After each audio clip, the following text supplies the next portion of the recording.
GCTV News.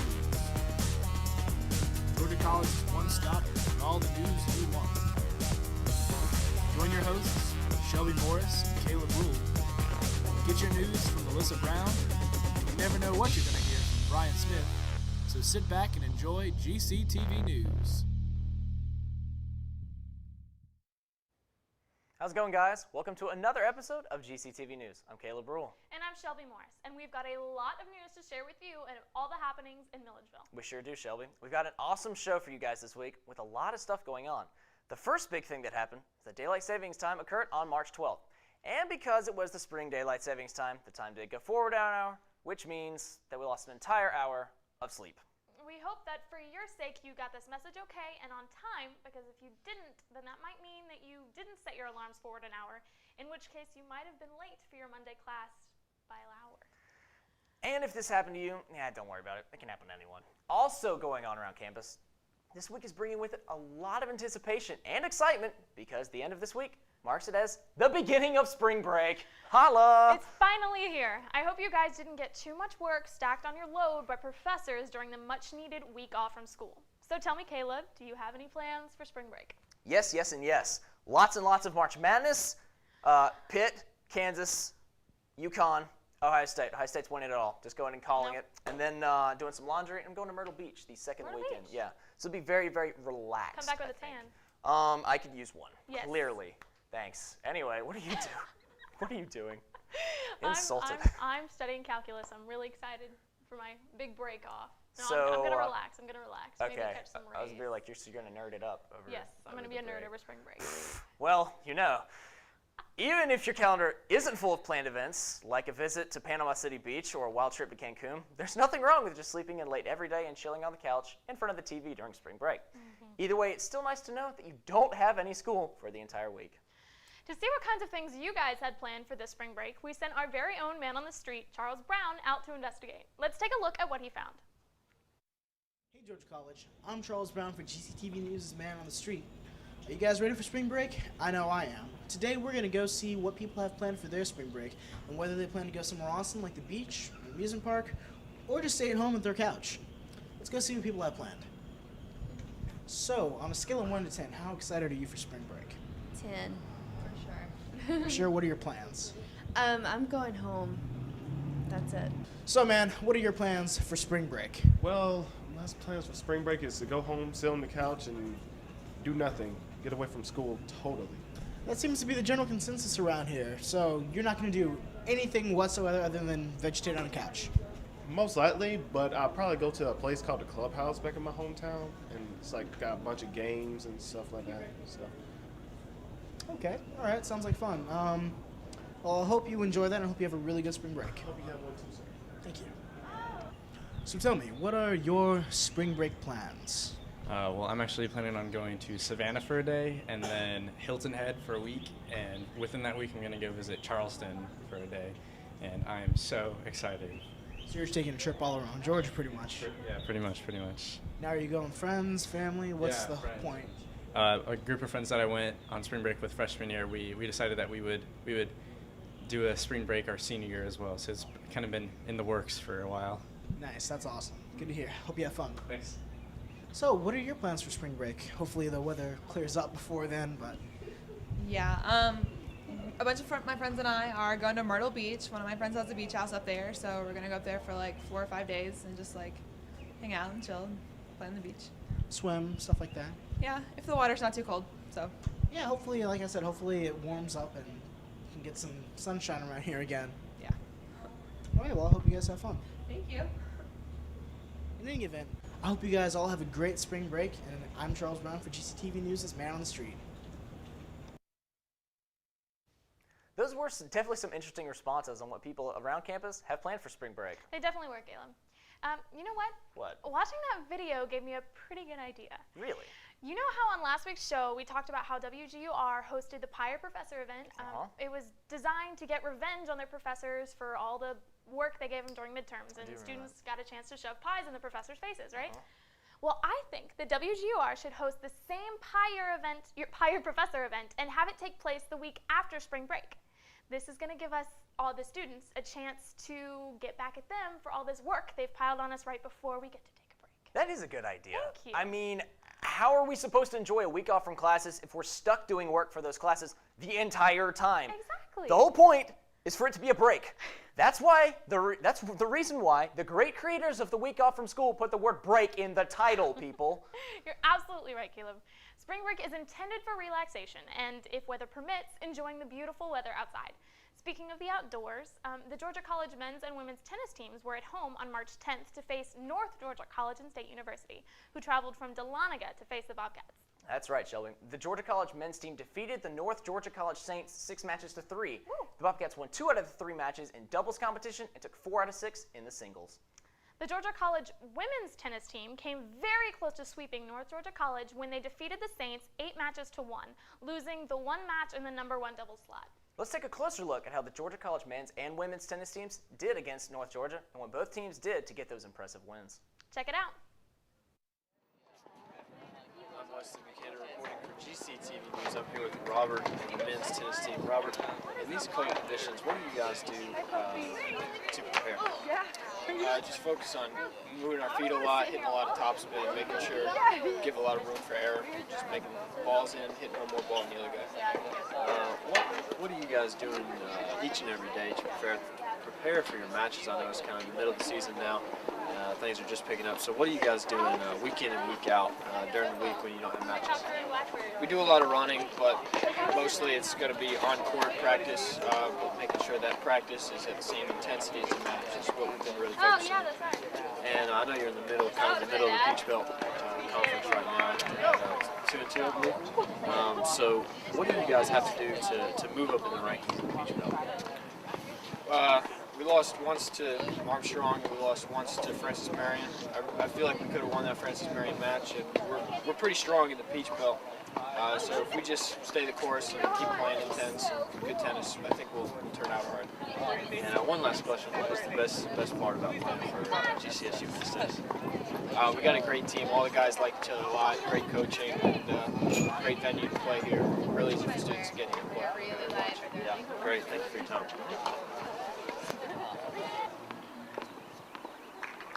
I'm here with Kayla from the women's GCSU tennis team. Kayla, what's it like out here playing in this cold weather? It's hard to get used to. The wind is a major factor, but once you get out there and start playing, you kind of forget about it. What are you guys doing, the women's tennis team, in and out each week to get better and to improve your standing in the Peach Belt Conference?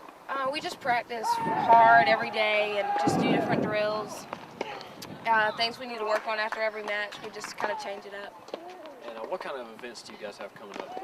I know we got spring break coming up, and I know it's in the middle of the Peach Belt Conference season, so what do you guys have coming up? For spring break, we go down to Pensacola, but we go to a tournament, and so we play pretty much the whole week, maybe a day off, but yeah.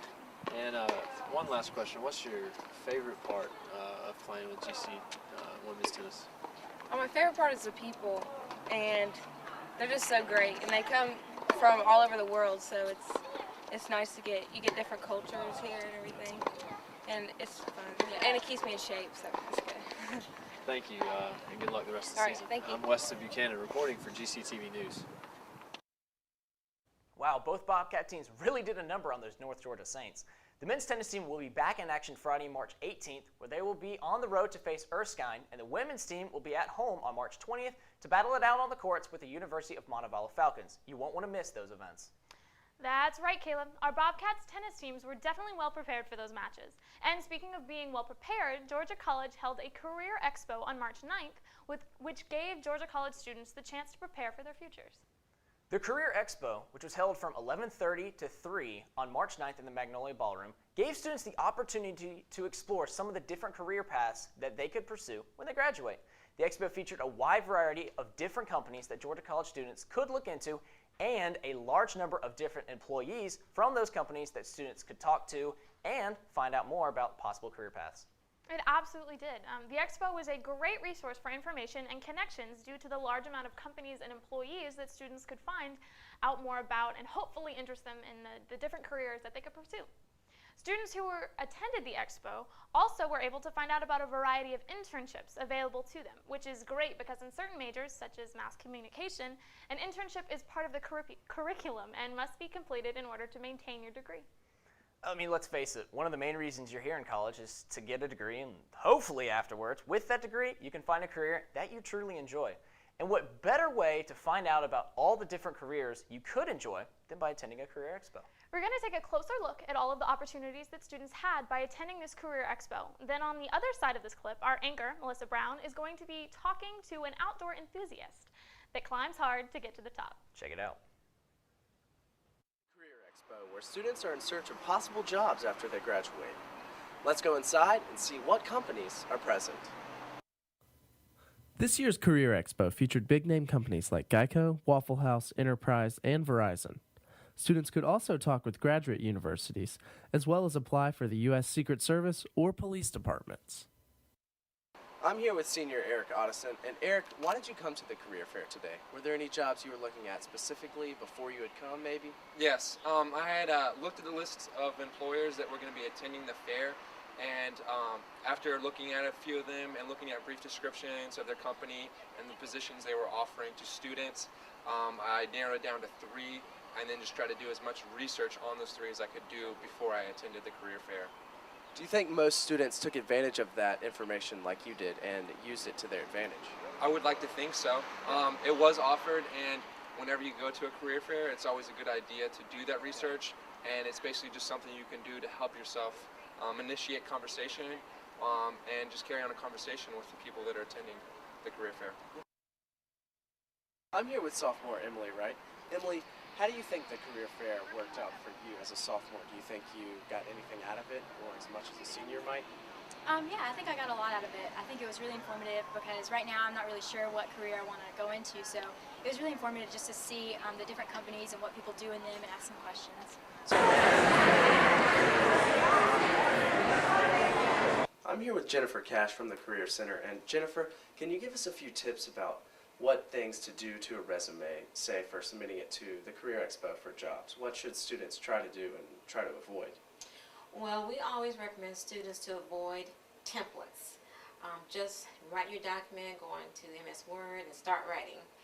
And the reason why we say avoid the templates, because sometimes the templates will ask you to put things on there that you don't need to have, or there's information that you need to express and there's no room to put it.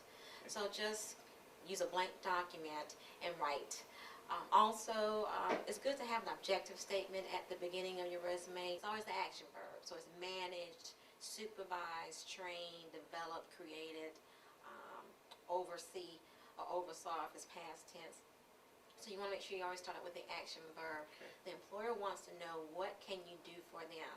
So you need to be able to write down your skills and accomplishments, not so much as duties, but they want to be able to get an idea of what you can do for them. Well, thanks a lot, Jennifer. Those are some great tips. Thanks. Students, don't forget to remember those tips when submitting a resume and applying for a job. For GCTV News, I'm Nick Widener. Hi, and welcome back to GCTV News. I'm Melissa Brown, and joining us today is the interviewee of last U Reporter video, outdoor enthusiast and rock climber Ben Pattison. His friend and teammate Sam Ovett was on the show a couple of weeks ago, as well as on the U Reporter package that they submitted about outdoor extreme sports. Ben, thank you for joining us. So let's get started and by asking, what exactly did you do to get involved in all this? Initially started when I saw a flyer at my local REI store. And it was a flyer for a rock climbing gym in Swanee, and I just decided to check it out and sort of got hooked. And I called up my friend at the time and I said, hey, let's go check this out. And we just got really into it. Volunteered there so we could get some free day passes because it got a little bit expensive. And then they offered us a job. We worked there for a few years and then came here and met a friend of mine called Parker Kemp, and some of you might know him. And he got me into some new type of climbing called trad climbing and multi-pitch, so it's a little bit higher up off the ground and stuff like that. That's very cool. So what other outdoor extreme sports do you participate in? Just about anything I can get my hands on. Recently, I've been trying to get into cross-country mountain biking. It's sort of a new outlet for me. Adventure racing, like the race I just did this past weekend. Sam does a lot of kayaking, so he's trying to get me into kayaking. He's taught me how to roll a kayak and stuff like that, so that's sort of fun. Cool. Just about anything that is up for grabs. So how did you and Sam meet? And also I know that you have another teammate, Max, to create this team for the adventure race. I don't remember how Sam and I met, but I was looking into adventure racing before, for a while now, and I heard about this North Georgia adventure race, and he was kind of the first person that came to mind. I was like, hey, let's call up Sam, and I was like, hey, you want to do this race with me? And he was like, yeah, sure, why not? That's and cool. I was like, we need another teammate, and he was like, well, my brother could do it. So Max joined the team, and we started fundraising and getting gear together and stuff like that, and it all just sort of came down to last weekend. Yeah, so tell me a little bit about the race. How was it? It's a multi-sport endurance event. So it was a 30-hour race, and we had kayaking, mountain biking, and trekking. And throughout the whole course, the goal is to collect as many checkpoints as possible. And they're basically given to you in grid coordinates on a map. So you have to plot those on your map, and then you have to navigate your way between the checkpoints. So it involves a little bit of orienteering, and then mountain biking, kayaking, and trekking, like I said. But there are sprint races and expedition races too. So how many of those races have you done? Have you done a lot? No, this was my first, actually. I plan on doing a lot more, though, because they're a lot of fun. How did y'all do? Did y'all do good? We placed 4th out of 6 in our the all-male group, and 25th out of 35 overall. 5 teams didn't finish, and we were the youngest competitors that they know of. That's really cool. So what's the most rewarding thing that you can think of about these adventure races? I'm not really sure. It's just a sort of, you get to do every sport that you enjoy, and you get to do it all within one weekend in one sort of big event. So it's sort of a natural progression of everything that you enjoy, getting to do it all at once. So do you have any crazy outdoor activities planned for spring break? Yes, I do. A couple of friends of mine and I were going backpacking for 5 days, and then we're going to go a little bit further north in North Carolina and do some rock climbing too. That sounds like a lot of fun. Well, thank you so much for joining us today. I appreciate learning about your passion. That's cool. Thank you for having me. All right, well, we're going to take a quick commercial break, but don't go anywhere because we have a whole lot more for you when we come back. Stay tuned. Is that thing getting closer? Look how high that thing's going. Look out there, look at the debris. Give me the camera. No, just drive, I've got it. Zoom in, zoom in. I can't believe this is happening. Oh, the size of that thing. It's everywhere. Are you getting this? Yeah, I've got it. What was that? It's the National Guard. How'd they get here so fast? I don't know. Pull over, pull over. Do you have what it takes to head into the heart of the storm? Check out NationalGuard.com. Kath, have you heard from Patty and Richard yet? Patty was going to stop and pick up a pie, and Richard was going to file for Medicare. Filing for Medicare? We won't eat till midnight tomorrow. Richard's filing for Medicare online at socialsecurity.gov. It takes less than 10 minutes. Hey. You made it. No problemo, Papo. I've got the pie. And I got my Medicare. And I've got the turkey. Did you get that online too?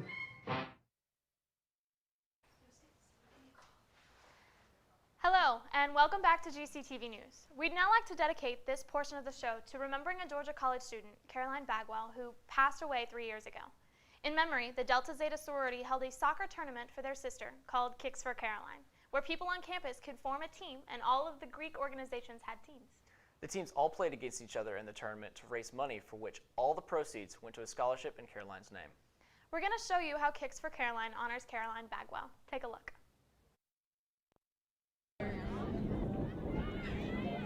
I'm Lauren Pavo, and I'm here with GCTV and Kelsey, the philanthropy chair for Delta Zeta. Kelsey, can you tell us what's going on behind us? We are having our 3rd annual Kicks for Caroline soccer tournament in honor of Caroline Bagwell, a sister who we lost 3 years ago, and she was an avid soccer player, so we do this to honor her. Is there an entry fee into the tournament? Every team pays $25 and it's teams of 7 players. And what does that entry fee go towards? It goes towards a scholarship to a Georgia College student in Caroline's name.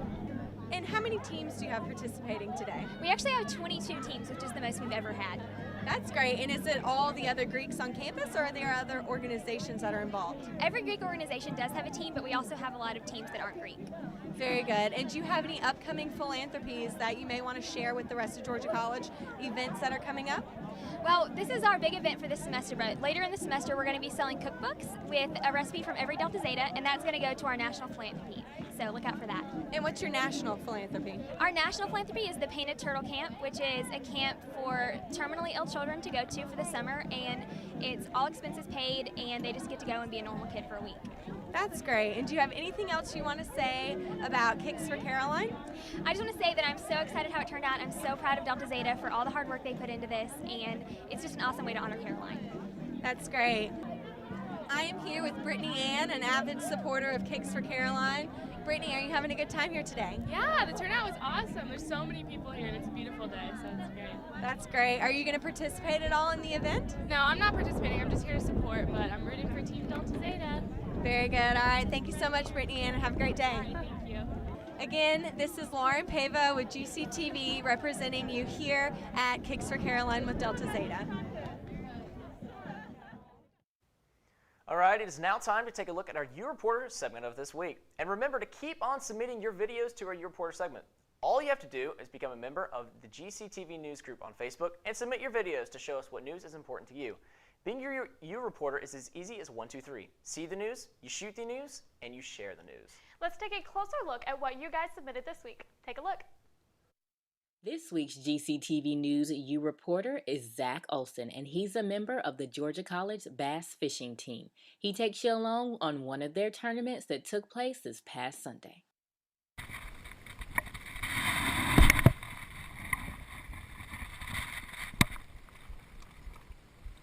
keep forgetting to let them have it longer today. They're not eating very good.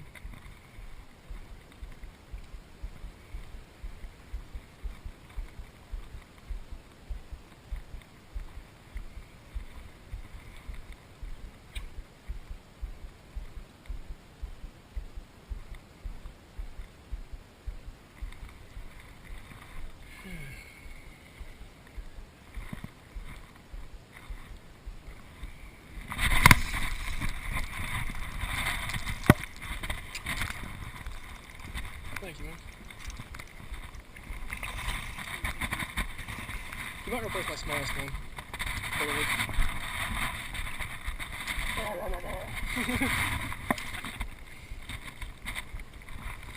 I love to come back and get these, by the way. Look my ruler out. My face. Ah, chill-ups. Yeah. A moderate color.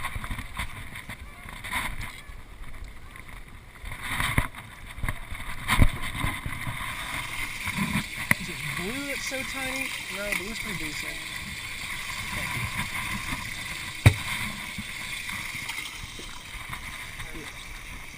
Yeah, he's small as see, I just never noticed these here or on them like that distinctive, I guess.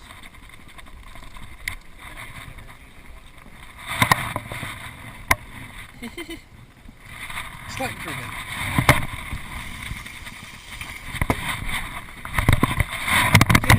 Okay.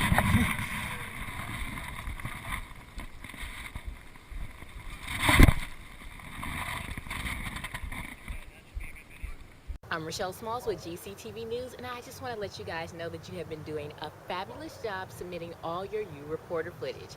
But, you know, spring break is just around the corner, and I don't want you to miss out on your opportunity to get us some great footage and get your stuff right on our television. So make sure while you're out at all your spring break places, you're snapping pictures and videos, and you're submitting them to GCTV News. Now, as you know, being a U Reporter is as easy as 1, 2, 3. You see the news, you shoot the news, and you share the news. I hope you have an amazing spring break. I hope it's a lot of fun, but safe. And make sure you go ahead and snap some video and photos for GCTV News, and you can be our newest U Reporter. For GCTV News, I'm Rochelle Smalls. That was a great video on enjoying the outdoors and the water in this awesome spring weather. Don't forget to keep those videos coming. We're going to be right back after a quick commercial break, but don't go anywhere because on the other side of this break, we've got our man Brian Smith with his weekly rant. Don't go anywhere. Kath, have you heard from Patty and Richard yet?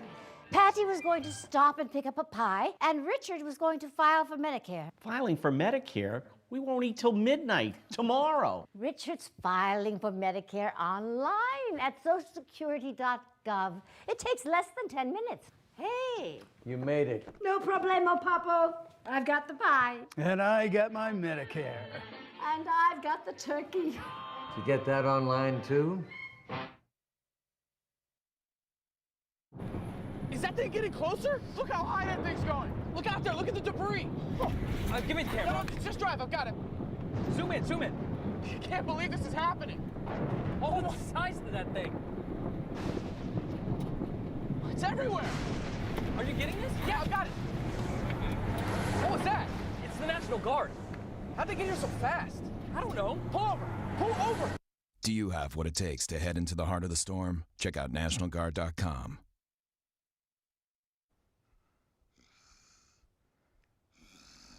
Whoa, whoa. What up, Georgia College? Man, Brian Smith here once again for GCTV News. I'm sorry about that. It's just that with all this work that's been going on over the last week, all these professors piling it on right before spring break, I haven't had a lot of time to sleep. But that's okay, because spring break is here, and luckily for you, I mean, there's so many things that we could do. You know, there's good things, there's bad things. Where do I go? What do I do when I get there? Well, guess what? Brian Smith is going to break it all down for you, because in honor of March Madness, I have created the official Brian Smith Spring Break Bracket. Can we bring it up? Awesome. You see, like this bracket, you know, it's very similar to the NCAAs. You got some good stuff on here, then you got some stuff, not so good. But you never know what's going to come out on top. So how about the first round? You can stay in Milledgeville, or you can stay at home. Which one's going to win? I don't know. You could get caught up on classwork, or you could get ahead on classwork. All you slackers out there, I'm looking at you. You could take a road trip, or you could take a 10-day cruise. We'll talk about that one in a little while. Or, of course, you could work, or you could sleep. Now, without further ado, let's see who made it on to the second round, shall we? Ha! Look at this. Staying in Milledgeville, I told you I got bracket busters. Staying in Milledgeville trumps staying at home. Why? Because when you go home, what happens? Your parents worry you. Why is your room still dirty? Why do you still have acceptance letters from 3 years ago? You haven't cleaned up. What are these socks doing on the floor? Whose cell phone is this? Leave me alone, man. I'd just rather stay here and be cool. Of course, getting caught up on classwork is always better than getting ahead on classwork, because who wants to spend their break doing stuff they don't have to do? I mean, let's be real. Stop being nerds, folks. And of course, Broke Boy Swag says the road trip is better than the 10-day cruise because I don't have the money to pay for it. It's that simple.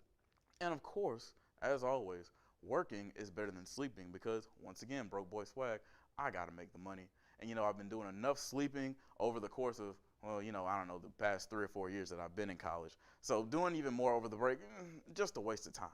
Now, we're left with staying in Milledgeville, getting caught up on classwork, road tripping, and working. However, we can only move down to 2 more. So let's see who made it to our final round. Yes! Staying in Milledgeville. Doing it again. Upset pick. I mean, who wants to stay here? Think about all the great things you could do. You know, you could go downtown and get some barbecue. Wait. No, you can't do that anymore. Oh, I guess you could go and get some ice cream.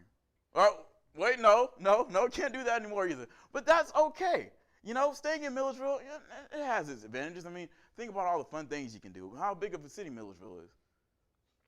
Or not, I guess. But hey, that's all right, because you could always still road trip. I mean, think about being crammed in a car with 6 of your closest buddies, 4-door sedan, 8-hour trip, all the way to Florida. I mean, doesn't that sound like a ton of fun? Nah, I didn't think so either. So you know what? For our winner, scratch both of those, man. I'm going to tell you what the best thing is to do. And sometimes it's just not to do anything at all. So, for your spring break, the winner's going to be not getting arrested, not getting stranded, not jumping out a window, not meeting any local riffraff from wherever you go, and not being basic. It's that simple, people. For GCTV News, I'm Brian Smith. Caleb and Shelby, back to you. Thanks, Brian. Well, that was all we have time for this week. Our next show will be on April 7th due to spring break. We hope you all have a safe spring break and a great opportunity for some U Reporter segment. Thanks for watching. We hope you have a wonderful spring break. Brian Smith is the man. That's all I have to say. I'm not going to get arrested. That was the best bracket ever. It was a great bracket. Better than my bracket. Definitely I'm a lot more confident in his picks than mine. That's all I have to say. Get out of here. Get a tan. Have a great spring break. We'll see you guys in a couple weeks. I want stories.